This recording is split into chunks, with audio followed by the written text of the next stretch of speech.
Donc, chers collègues, nous allons donc débattre aujourd'hui du CPER 2023-2027.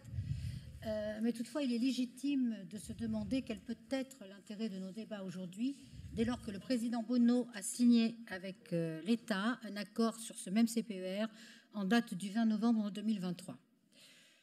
Ce contrat plan État-région est un outil permettant de projeter notre région vers demain.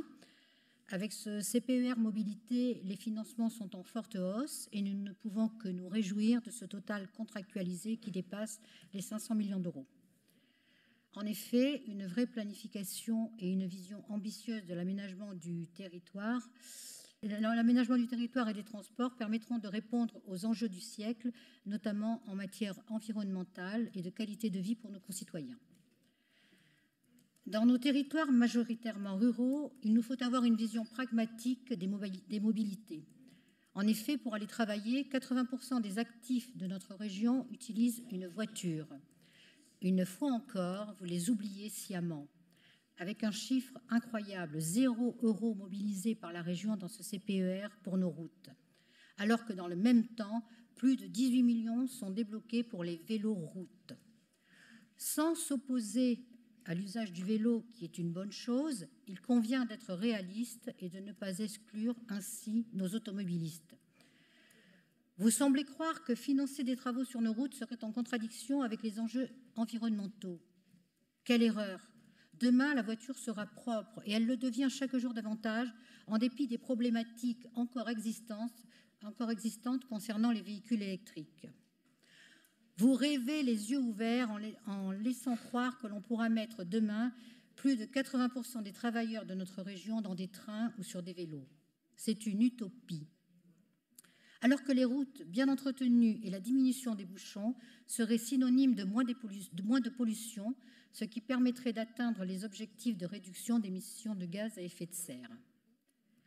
Enfin, vous déployez dans certains territoires, à titre expérimental, des véhicules individuels électriques en autoportage. Dès lors, pourquoi refuser que ces véhicules puissent demain rouler sur des routes en bon état et adaptées aux besoins? D'autres régions, et même des régions de gauche, ne font pas ce choix dogmatique et décorrélé de la réalité. Enfin, il existe des enjeux de sécurité routière et des morts à éviter grâce à ces aménagements routiers. Je peux prendre le doublement de la départementale 2060 entre Montargis et Orléans qui se fait attendre depuis de nombreuses années par le département et pour laquelle la région devrait apporter son concours en mettant cette route, comme d'autres, au sein d'un réseau routier d'intérêt régional, ce que vous refusez de faire. Malheureusement, les habitants de Montargis n'ont pour l'heure que le bus pour se rendre à Orléans, ce qui est également le cas des habitants de Chartres ou des Auréliens en général. En matière ferroviaire, le rapport mentionne la volonté de passer d'une logique de sauvegarde à une volonté de développement. Nous ne pouvons que soutenir cette philosophie. Mais là encore, nous aurions souhaité que la région ait plus d'ambition. En effet, nous croyons que l'innovation permettra de répondre aux enjeux de demain. La région Grand Est l'a bien compris en mettant une partie des investissements sur des trains légers nommés Drési, lancés par un consortium au sein duquel la SNCF est partie prenante.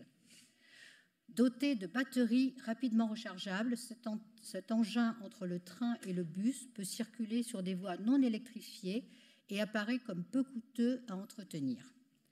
D'après les éléments fournis, ce type de nouveau moyen de transport ferroviaire permettrait de diviser par 2 le coût de maintenance de l'infrastructure des lignes et grâce à la traversée des intersections en marche à vue, comme le tramway en ville, éviterait l'entretien de passage à niveau.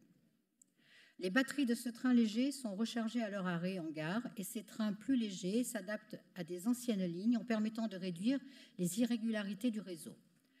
Le plus intéressant est le coût de fonctionnement de ce type d'infrastructure qui est 60% plus faible qu'un train standard.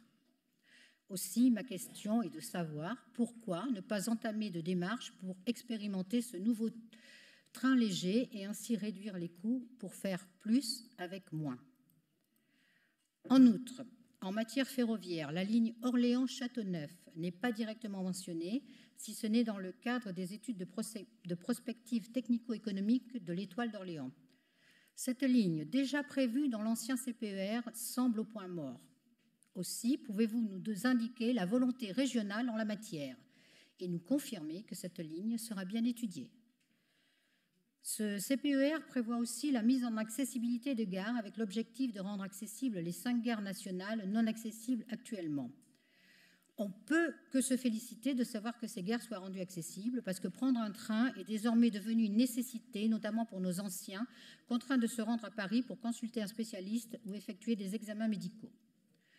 Toutefois, je suis étonnée à la lecture de constater que concernant les gares régionales de Châteaudun, Illier-Combré, Épernon, Maintenon, Romorantin, Saint-Aignan, Vendôme, Malesherbes et Chevilly soit indiqué études et ou travaux, et non études et travaux, comme pour toutes les autres gares.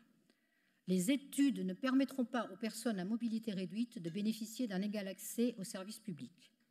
Aussi, vous serait-il possible de nous préciser, parmi ces 9 gares, lesquelles auront droit à des travaux et non seulement à des études? Cela est-il déjà fixé? À défaut, quels seront les critères de choix? Pour finir, j'appuierai la demande du Césaire qui, comme les élus régionaux, notamment d'opposition, souhaite que soient communiqués chaque année les éléments concernant l'exécution et l'avancée des projets du CPER, notamment dans ce volet mobilité, pour comprendre l'avancement des projets mentionnés et connaître les éventuels blocages.